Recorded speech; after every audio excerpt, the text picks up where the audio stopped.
Καλησπέρα σας. Σε αυτό το μάθημα θα μάθουμε και την περιεκτικότητα διαλυμάτων. Ας ξεκινήσουμε όμως βλέποντας τις βασικές εκφράσεις της περιεκτικότητας. Η πρώτη είναι επί της 100 W προς W, βάρος κατά βάρος, η οποία τι μας λέει ότι σε ένα διάλειμμα 100 γραμμαρίων περιέχονται 1000 γραμμάρια διαλυμένης ουσίας. Τι σημαίνει αυτό? Έστω λοιπόν ότι έχω ένα διάλειμμα ζαχαρό νερού περιεκτικότητας 5% W προς W. Τι σημαίνει αυτό? Ότι αν είχα 100 γραμμάρια αυτού του διαλύματος ζαχαρό νερού, εδώ έχω 100 γραμμάρια, σημαίνει ότι τα 5 γραμμάρια θα ήταν η ζάχαρη και τα υπόλοιπα, δηλαδή 95 γραμμάρια, θα ήταν το νερό, για να μου κάνει συνολικά το διάλειμμα μάζας 100 γραμμάριων. Υπάρχουν όμως και άλλες εκφράσεις της περιεκτικότητας. Επί της 100 W προς V, προσοχή εδώ το V είναι ο όγκος, οπότε μετριέται σε ml. Και τι λέει? Σε ένα διάλειμμα 100 ml, βλέπετε εδώ, ml, περιέχονται 1000 γραμμάρια διαλυμένης ουσίας. Είναι ακριβώς ίδιο με το προηγούμενο, απλά το διάλειμμα μετριέται σε ml, όγκο δηλαδή, αντί για γραμμάρια, που είναι η μάζα. Και τέλος, επί της 100 V προς V. Όγκο προς όγκο δηλαδή. Σε ένα διάλειμμα 100 ml περιέχονται 1000 ml διαλυμένης ουσίας. Αυτό χρησιμοποιείται κυρίως σε ποτά και λέει την περιεκτικότητα του αλκοόλ, για παράδειγμα. Αυτό θα δούμε μία άσκηση πάνω σε αυτό πιο μετά. Ας ξεκινήσουμε μία απλή άσκηση. Πόσα γραμμάρια ζάχαρης περιέχονται σε 250 γραμμάρια διαλύματος ζάχαρης, ζαχαρό νερό δηλαδή, με περιεκτικότητα 3% V προς V. 3% V προς V. Πάμε να δούμε λίγο τι σημαίνει αυτό. Από πριν θυμόμαστε 3% W προς W, δηλαδή βάρος κατά βάρος, σημαίνει ότι στα 100 γραμμάρια διαλύματος ζαχαρό νερού περιέχονται 3 γραμμάρια ζάχαρη. Και η άσκηση τι μου ζητάει? Μου ζητάει να βρω πόσα γραμμάρια ζάχαρης περιέχονται σε διάλειμμα 250 γραμμαρίων. Άρα δούμε. Άρα σε 250 γραμμάρια διαλύματος, δεν το ξαναγράφω, το διάλειμμα, περιέχονται χ. Θα να βρω πόσα γραμμάρια ζάχαρη περιέχονται. Πώς λύνεται αυτή η απλή μέθοδος των τριών?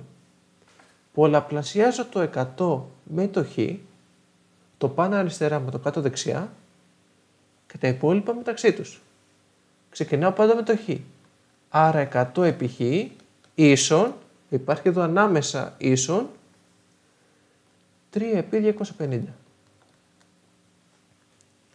100 χ ίσον 3 επί 250. 3 επί 250 μου κάνει 750. Εδώ τώρα για να μείνει μόνο του το χ, πρέπει να διαιρέσω με το 100. Τόσο δεξιά όσο και αριστερά.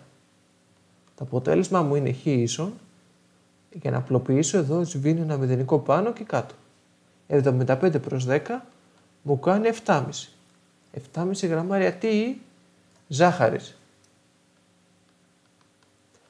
Άρα στο διάλειμμα 250 γραμμαρίων ζαχαρό νερού περιέχονται 7,5 γραμμάρια ζάχαρης. Πάμε στην επόμενη άσκηση. Πόσα γραμμάρια αλατιού περιέχονται σε 300 ml αλατό νερού με περιεκτικότητα σε αλάτι 5% βάρος κατ' όγκο. Εδώ έχουμε, προσοχή, βάρος κατ' όγκο. Τι σημαίνει αυτό? Σημαίνει ότι στα 100 ml διαλύματος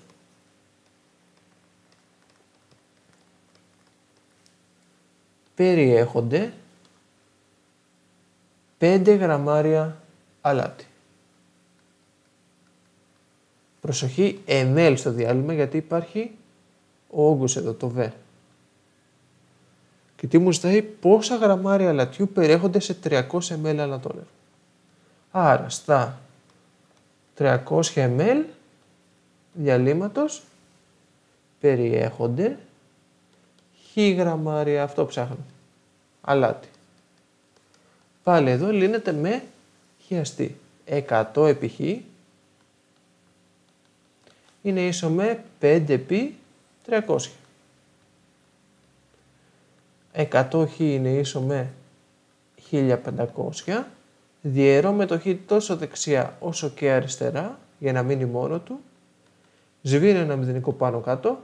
Σβήνω ένα μηδενικό πάνω κάτω. Και μένει 15 γραμμάρια. Άρα 15 γραμμάρια αλάτι στο διάλειμμα όγκου 300 ml. Αλατό νερό.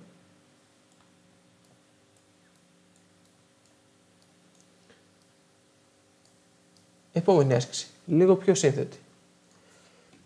Σε 200 γραμμάρια διαλύματος αλατό νερού περιεκτικότητας 10% βάρος κατά βάρος, διαλύω 40 γραμμάρια στερεού αλατιού.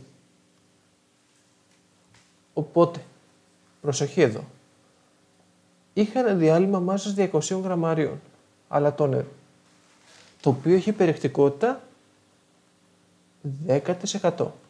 Και τι κάνω? Έρχομαι εγώ και προσθέτω άλλα 40 γραμμάρια αλάτι. Τι γίνεται εδώ? Προσθέτω περισσότερη διαλυμένη ουσία, περισσότερο αλάτι. Θα γίνει πιο αλμυρό, άρα η περιεκτικότητα του θα αλλάξει. Από 10% το σίγουρο είναι ότι θα ανέβει, γιατί πρόσθεσα περισσότερη διαλυμένη ουσία. Η νέα μάζα του διαλύματος πόσο είναι?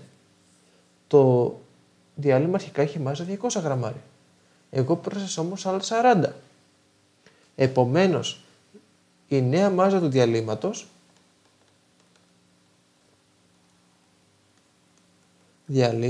θα είναι 200 συν 40, 240 γραμμάρια. Το κρατάω αυτό. Σε αυτό το σημείο θα προσπαθήσω να βρω πόσο αλάτι συνολικά είχα πριν προσθέσω τα έξτρα 40. Πώς θα το κάνω αυτό? Γνωρίζω ότι η περιεκτικότητα που είχε αρχικά ήταν 10%. Άρα, στα 100 γραμμάρια αλατό νερού περιέχονται 10 γραμμάρια αλάτι. Στο διάλειμμα που είχα εγώ, μάζας 200 γραμμαρίων, περιέχονταν χ γραμμάρια αλάτι. Πάμε να το βρούμε με το χιαστή. 100 επί χ είναι ίσο με 10 επί 200. Άρα 100 χ μου κάνει 2000. Θα διαιρέσω με το 100 και δεξιά και αριστερά. Επομένως, χ είναι ίσο με ένα μηδενικό πάνω κάτω θα σβήσω, ένα μηδενικό πάνω και κάτω θα σβήσω, το χ είναι 20 γραμμάρια. Άρα 20 γραμμάρια αλάτι. Μάλιστα. Πριν ρίξω εγώ τα έξτρα 40 γραμμάρια αλάτι, περιέχονταν 20 γραμμάρια σε αυτό. Οπότε τώρα η συνολική μάζα του αλατιού θα είναι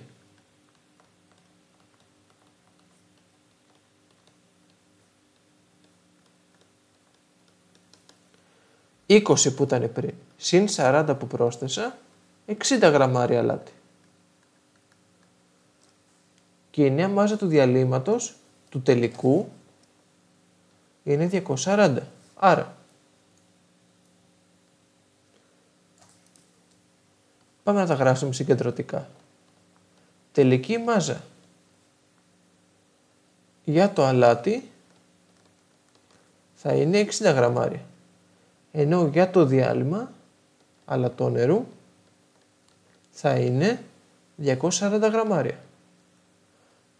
Θα βρούμε τώρα αυτό εδώ ποια είναι η περιεκτικότητά του. Αυτό μου ζητάει και η άσκηση. Ποια επί της 100 W προς W περιεκτικότητα διαλύματος προκύπτει? Πάμε να γράψουμε τα δεδομένα μας. Ξέρω ότι το τελικό διάλειμμα είναι 240 γραμμάρια.